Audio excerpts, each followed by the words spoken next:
Okay, today we're going to clean the platen or base for the Prusa printers. Anytime something's not sticking, it's usually debris or oil on it. So the first thing you gotta do is you gotta get the bin, your rubbing alcohol, the platen obviously, a funnel, safety goggles, because it's a liquid, and paper towels. First thing you do is you take this and you set it in here.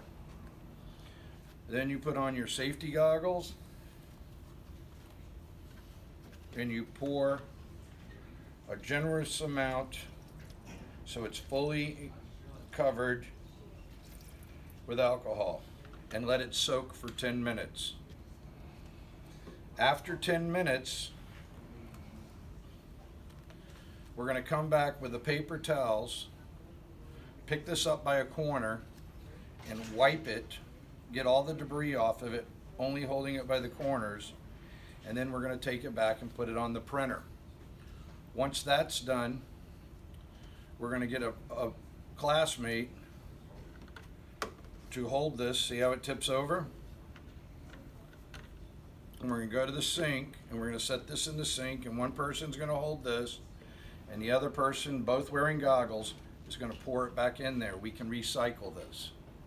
If there's any questions about where to find anything, please see me. Thank you.